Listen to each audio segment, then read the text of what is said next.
So this was a poster presentation last month at NCE, and thanks to the co-presenters and also to all of you for participating in the survey, which helped us create the pre-course assessment survey and also the post, which we will have in a couple of months after we finish the sessions. Noel and myself presenting the poster. Learning objectives for this session, specifically focusing on research, understanding the role of AI in medical research, what kind of tools and platforms, just a few of them that we need to know and how they can assist in so many ways. We're just focusing on a few: literature search, article review, and citation generation. And also how we can use this, especially for fellows and even residents involved in research and faculty, to refine IRB proposals. I know a lot of you may have used ChatGPT to create your IRB proposals. I would suggest not doing that. I think that limits the creativity, but to create the proposal yourself, working with the mentors, and then using this to refine it. And we'll show at least a couple of examples of how you can either use the statistical tests that come with the base versions of GPT and other models, or to query the work already done or to refine the stat test. And also to develop some research communications is pretty cool after your finished product. So we'll go over all of those. One slide from last time, thanks to Tiffany Wang, who did this during the last session, the acre for creating the prompts, which is not limited for research or for healthcare searches, but for any kind of prompt box entering. So really quickly, acre, action, context, role, expectations. You see the prompt on the slide. So the action here is the role play. So you're asking GPT to role play. That's the action. The context is the hospitalized child here. So that's the background. Role is, who do you want the AI to be? In this case, you want the AI to be the parent of the 6-year-old child. So that is the role. And expectations is, what do you want the output to be? Do you want it to be a pie chart? Do you want it to be a back and forth conversation, which can last a few minutes? So that is, so that's what the acre is. So thanks to Chelsea who provided this slide. I'm just going to play this.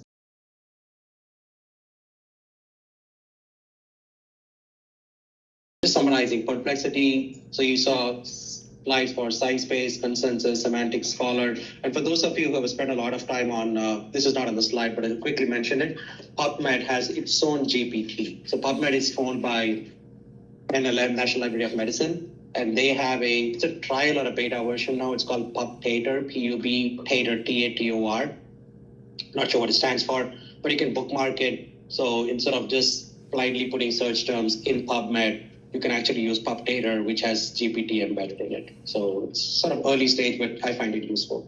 And in our work computers here at UPMC, all of us also have Copilot, which I've only used it a little bit, but I think it can do a lot of these functions. And it's sort of more secure in the sense because you've already logged in as yourself. So there is an audit trail to Copilot. So one of the objectives using GPT to assist an IRB process. So this is a prompt. Please write an IRB proposal based on the following research project, which you can see on the screen. So this is a very open-ended prompt. And we have mentioned this the last couple of sessions too. The more specific you can be, going back to the acre prompt, better the output is. So this one, Chelsea's next step was, please write an IRB proposal using the University of Pittsburgh format for guidance. Almost every university's IRB's procedures may be different. What kind of documents they want, what format should it be. So you could just copy paste the URL and then put in your retrospective chart review of pediatric patients. That's what we're trying to look at here. And this is the output. Mm-hmm. Oh, Noel, this must have been, this is probably yours. Sorry, I said Chelsea, but this may have been Noel's. No, this is, no, it's not mine. It's hers. It's not, okay. It's okay. I just gave you credit when it was not you. All right, this is Noel. This is. So while we were at AAP and talking with folks that were coming by to look at the poster, we thought, wow, that the title is so long. I wonder if we could ask ChatGPT to make a better title for us. So the prompt, we literally were standing right there. Please create a funny, stickier message. And oops, you're gonna have to advance for me. This is what it came up with, which we thought was perfect. Breaking records, not bones, how teamwork and data speed up antibiotics for kids with fractures. So, I mean, related to research, but a way that you can utilize ChatGPT. And I think it comes back to the general concept of we just need to start using and finding how it works. So just thinking about ways to incorporate it. So next slide, I think, shows we asked it to give us some more examples. So you can see here, fast track to care, cutting antibiotic delays for kids with open fractures, cracking the code, speeding up antibiotic delivery for pediatric fractures, beat the clock, reducing antibiotic time for kids with broken bones. I mean, they're all catchier certainly than the long title that we had originally. So just a way that you could potentially use generative AI in your research. Next slide. So then with Suresh's 4.0 that again is the model that you pay for, we said, well, let's see if we just literally put the PDF, drag it into ChatGPT and ask the prompt, please give me a 1 to 2 minute spiel for my poster based on what we just dropped in there. And we're not going to read through it, but basically it gave a spiel. So I'm not saying to utilize this word for word, but it's a way to get over, I think, some writer's block. And again, just a way for us to start interacting and get over that kind of inertia to use ChatGPT. Thanks, Noel. Real quick, the first slide here, I'm going to go back a couple of slides. This one, we didn't have to actually type the original title or drop a PDF. This was this was Kavita and Johanna. They were standing by their poster, and I just took a photo of the poster on my phone. Yep. And uploaded to my GPT app on the phone. Everything was on the phone, so I'm not typing anything. And then, like Noel said, asking the prompt, come up with a catchy fun title, and you can be a little bit more detailed. Go back to Acre, and you can say it, and you can probably get even a better output. So a lot of these you can do on the phone. You don't need to. All right, this is also you, Noel. Yes. So another example is what statistical test to use. So this was I just took an abstract delivering serious news in pediatric emergency medicine, a formal communications course for physicians.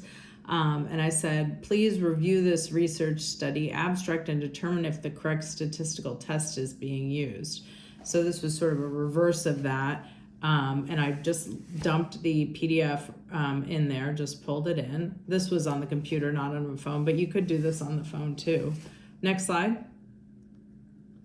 And it gave a very thoughtful, and I happen to know it's the correct one that we used, and we were talking about it. The reason why it was on my brain is we were talking about doing this study in a different way. And so we were talking about paired versus not paired data and how you manage a Likert scale. And I'm not going to read it through. You could look through it, but it actually gave a very thoughtful explanation of that. Again, we're not 100% sure of the accuracy at this point. However, I think start interacting with it, start using it, and maybe before you go to a statistician, it can help you engage a little bit more strongly with improve your skill set. But this I thought was a great job helping with thinking about the correct statistical test to use. Could see that being helpful for journal clubs. In addition. Okay, next.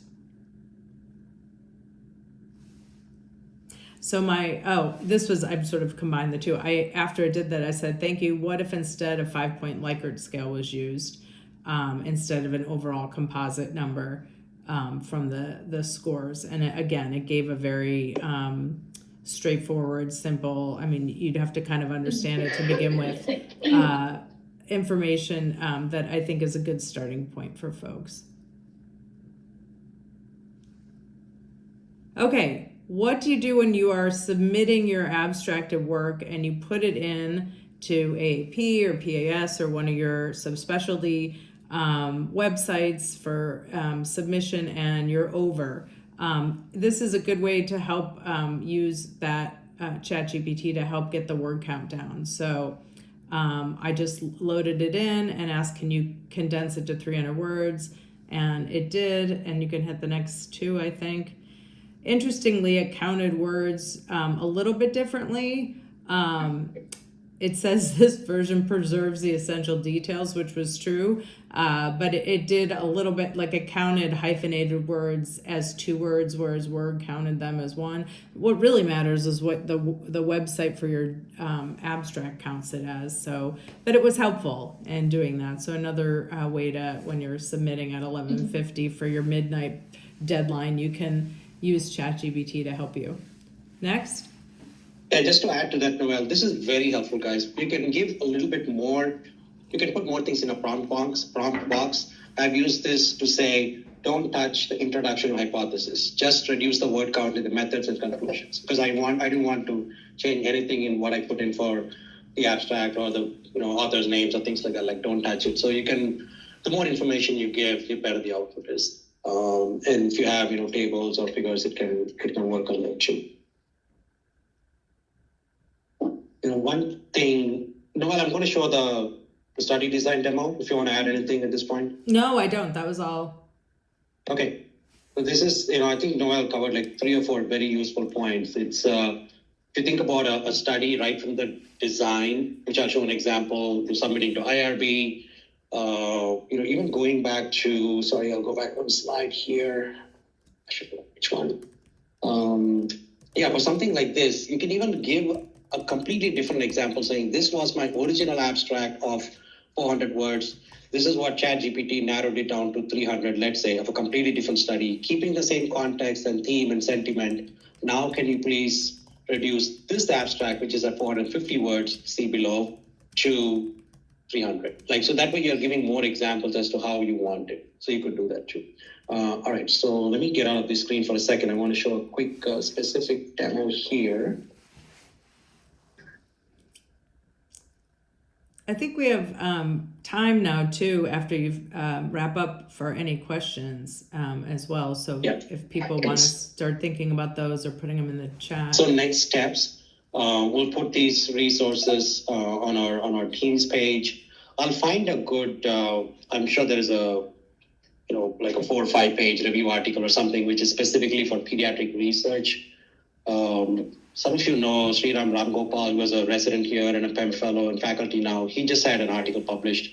I think Chris Horvath was on it too, in pediatric research about overall, AI applications. So it's a good review article that I would suggest. But there should be something more which specifically talks about what we covered today, for a research project. It doesn't matter. It could be a small one. It doesn't have to be a randomized trial. Even if you're planning on a survey, you could use these AI resources to refine the background, refine your IRB application, specifically looking at PITS guidelines, how it should be submitted. Again, the more information you give, the better the output is. So we will definitely upload suggested readings and Teams page. One thing to practice at a time. So takeaways. These tools can assist in refining abstracts and manuscripts. I think this question came up last time. If you're using GPT or any kind of AI tool, please mention that in the acknowledgement. It's definitely needed. There are tools now which can easily find out if you use GPT or not. So please keep that in mind. And don't include GPT as an author. Not allowed. You can acknowledge. Can aid in refining IRB paperwork and your study design or methodology. Can use AI to assess appropriate statistical tests. Noel gave that example. And finally, the fun part, if you want some engaging titles for people to come to your workshop, etc., especially when you're submitting for workshops, they are very competitive. So you may have a great idea, you may have a wonderful workshop agenda for 2 hours, but when you're submitting for a workshop, you're only allowed a page and a half, things like that, right? So you really need to get the reviewer's attention. The title has to be catchy, etc. So this is where I think GPT comes in. Keep in mind, everybody's using it, so everybody's at the same level now. But the better you get at prompting and using the ACR, mnemonic, etc., the better your output is. All right. Anything else, Noel, to add? No, I don't think so. Not only questions, but has anyone else utilized other, ChatGPT for other related research or research items that they want to share with the group? Yeah, I'm not able to see the chat, but Lindsay, if anything on the chat, or anybody in the audience here, you guys have used it, any other tips? I've not used Copilot a lot. I know you guys have it on your work computers. Have you tried that? Is it one called Jenny in Bubble and AI that sometimes I've used? It's not that useful, I think. It's because it tries when you give an idea to get a reference for you, since you're like having an idea like the type of literature is available so that you can have in your references, but sometimes I don't think it works very well. okay? Got it. Noel, I popped on late, but for grant writing, it's, when you're over that, 12 pages for the NIH and you're at 13, it's really nice, like for whatever individual section to just say, please decrease by 20%, a little paragraph at a time, but keep, scientific rigor or something like that. That's definitely helped me as far as like the final editing of getting things a little more consolidated. That's great. That's a great suggestion. And I like how like specific you can be with the prompt too. Like don't touch this section, 20% of this section. So yeah, it's so helpful for that. And obviously you need a human to look it over, yet it will be like incredibly save you a lot of time staring at your computer. Thank you. Yeah, and we use it a lot, like at the bioinformatics school for like single cell as well as like spatial data deconvolution as well as like annotation of like cell types as well. It's more to do with like next generation sequencing data analysis, but it does help us to like confirm things. What's an example? Say, for example, you have like single cell data and we have like multiple cell types. So we usually sit with the experts or the physicians or the pathologists or biologists to help us like annotate the different cell types that we have. So it helps us to like find canonical markers across, and each of it is different depending on the domain it is for. Say the same marker could be like different for like neuroscience, like brain tumor would be like different from brain injury and so on. So it kind of like helps us to confirm the different markers that we need to like use to identify specific cell types and so on. And of course, after that, we do confirm it with the subject experts before we finalize everything and move on to the next step of the analysis. Great, thanks, Divya. John has a point here. Yeah, it's just that you mentioned grants. In the old days of just 3 months ago, the big problem was protection of IP. So I'm not going to upload one of my grants into something that's going to now make that public information, right? So is that now the new versions, or that's going to be the concern with you using for abstracts, that you're potentially putting out there stuff that you own? Yeah, great point. For those of you online, if you didn't hear John Alcon ask the question, when you are uploading part of your grants, which is a ton of work, right? It's your individual work, sometimes going back years and decades, and you're sharing it, even though you're asking a question.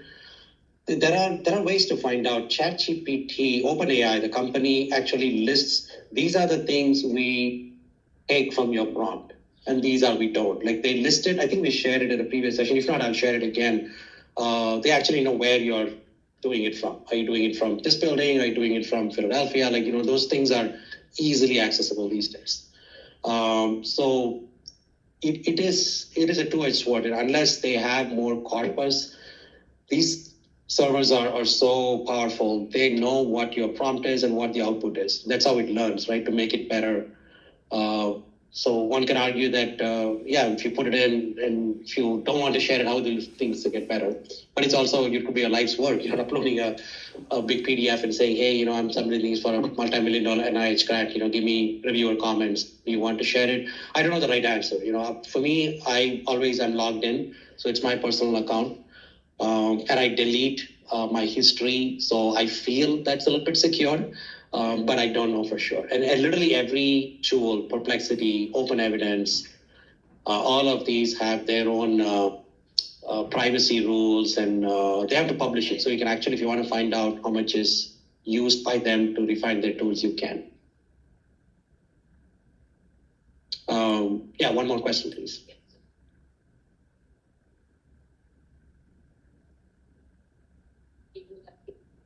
GPT, I was wondering if like now, like you know other websites that can predict AI, or which one is the most accurate?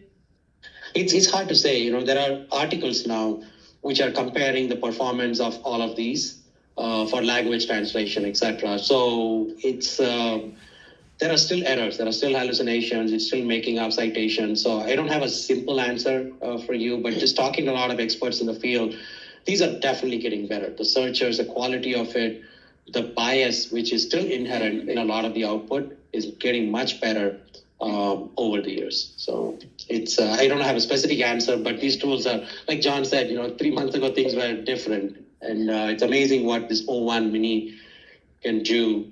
I still feel this is the tip of the iceberg. These are all, for the server power these OpenAI machines have. This is small fry, like what we are talking today. There are servers now looking at a protein folding problem, which literally can expedite drug discovery. I know we talk about research more for our level of research here, but if you look at Divya was talking about it, people are using it, scientists are using it to expedite the solution to the protein folding problem, which means the drug discovery for sickle cell anemia and Parkinson's and Alzheimer's could be expedited. So it is really that the value for this is amazing. What can be done by AI? So, all right, I know we went over time, but we started late. Sorry for that. But please give in your thoughts. This curriculum is pretty unique. Noel, Lindsay, and I were talking this morning. I don't think there is any other department in GME at Pitt here which is doing something like this. So we're pretty excited about it. But we need your feedback. Let us know. I had an opportunity to mention this to Dean Shaker at a meeting, and we'll be sharing more information with him. So I think we're onto something really interesting and innovative here. We have one more session for this year, and then we will be sending out another survey to get a new idea of where folks want things to go.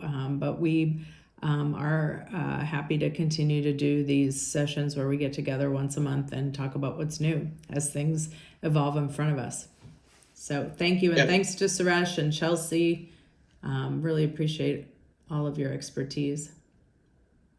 Yeah, please reach out to Chelsea too. Chelsea's our new clinical informatics fellow. She's a combined newborn medicine. She's going to be rotating at Children's with me the next couple of months. So she'll be happy to look into projects too. And just one small plug for resident research. I don't know whether it's mandatory for you guys to do a small research project or optional, but strongly suggest this is good. This could actually, even if you have a vague idea, so that you use GPT to refine it. So that way it may actually push you to do the project and complete it. It's very fulfilling when you start a research project and take it to completion.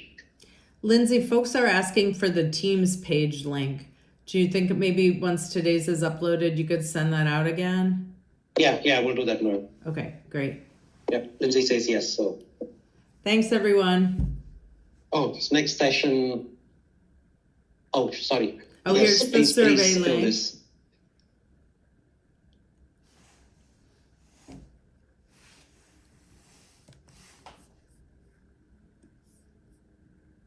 So we did one on clinical care class. First was intro, second was clinical care and education. So this is number 3 or 4. And our next one is on patient engagement, Lindsay?